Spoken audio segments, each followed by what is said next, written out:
For some reason, I've been given a second chance. So I'm taking my work around. I can't let it fall into the wrong hands again.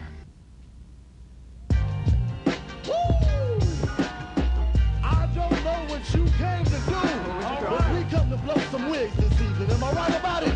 Oh, you right, you right. Go ahead. Way down in the ghetto deep, a young lion got up out of his sleep and went over to the drum machine so that he could make a beat. He thought he cold tweaked and it sounded unique. He clapped his hands, did a dance, and he stomped his feet. And after a couple of hours of progression, 3 other brothers came over and they proceeded to sit. And you know how black folk are. It only takes 2 or 3 of them to have a little bit of church. It works. With 2 or 3 assembled with a snare, kick, hi-hat, and cymbal, it'd be a miracle if I'm there with a mic even unprepared. Intricate sampling just like hip-hop is significant in that it forces America to rediscover itself, to define itself in terms of its constitution, in terms of the ideas that it holds sacred. Freestyle keeps it real. If you can't freestyle, you know what I'm saying, where were you at in the beginning? But you just started writing around, you know what I'm saying? Freestyle keeps it real. That's where it fits in at the underground. Right here on this regional location of the map, we're in the West Coast, you know what I'm saying? LA, we chilling. We got all types of underground acts from Project Blow. I'm in this rap game because I be stealing all these youngins. I used to be living like the Evans, now I be living like the Drummonds. I be coming humming fat raps until your Walkmans. And when I stalk, man, I'm leaving dead bodies in chalk, man. Because I'm the one-man black clan on the lands with the Pacific sands. It's like playing Pac-Man with no extra man. You have no chance to advance to the next level. I'm a rebel. I conjure energies from a cauldron and caveman corporate conglomerates, covered bicycle to the Cro-Magnon utopian societies will convey the dynamic web of life. I have hostilities, photosynthesize. I cultivate the crops of thoughts through assortments of agriculture. I'm trained in the lava. My testament is timeless. Fluids from the high society since Athens, but now. But one time, it's one soaking in this spiral of life. My last ultimatum is to be enlightened. Now you see, these whack MCs, they're really okay. It's just like you and me. Freestyle, or hip-hop, I think we can use it interchangeably, dates back at least to the late 60s and early 70s. And the development is really related to elements in African culture, especially the reverence for the power of the spoken word, or nomo, and that dates back, I mean, to ancient times. I mean, you know, so, but we won't talk about that much. But I think it's very important to remember that that it is a part of a historical and cultural context, and one that's continuous. You know, it was in the form of poems in ancient times. Carried on among the Dogon. Nomo, actually the word nomo, or the power of spoken word, that's a Dogon word, a group of people in West Africa. And it just speaks to the sacred and the power of the spoken word to create things, to bring things into being.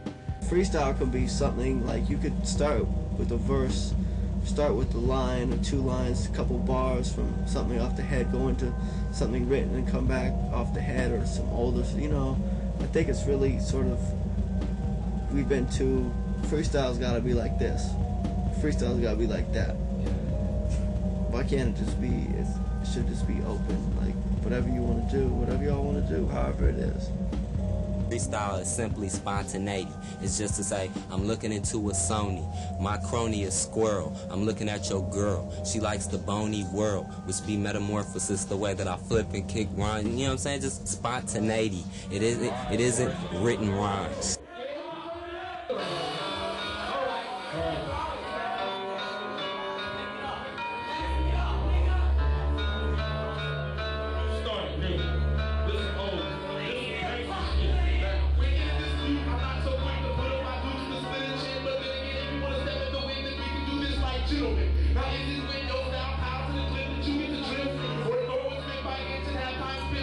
What if and how about your down to be a person I'm so freezing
as far as like freestyle and all that realness, it just comes from within, you know what I mean? Your inner soul.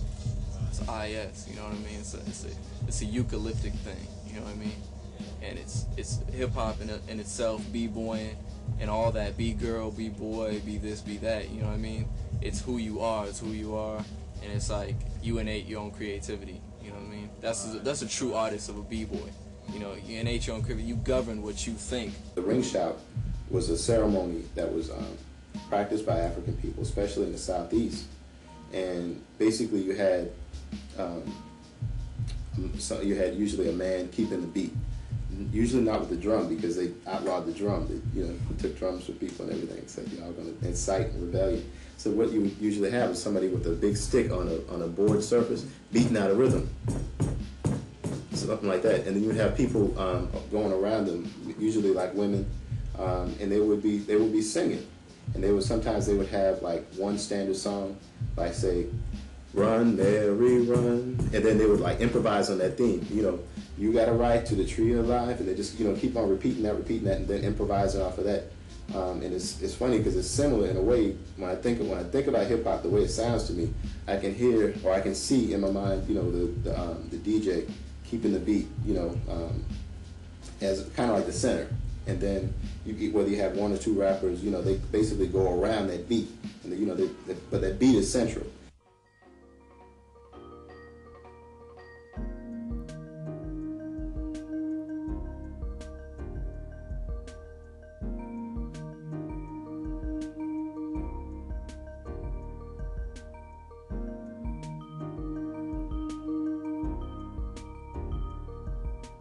I think hip-hop still challenges its listeners and participants, and people who create the culture to define themselves in America, where, you know, really their identity is something that is a target for destruction. So that's how I conclude. I mean, you know, in a way it's positive, but it's positive in the face of a negative.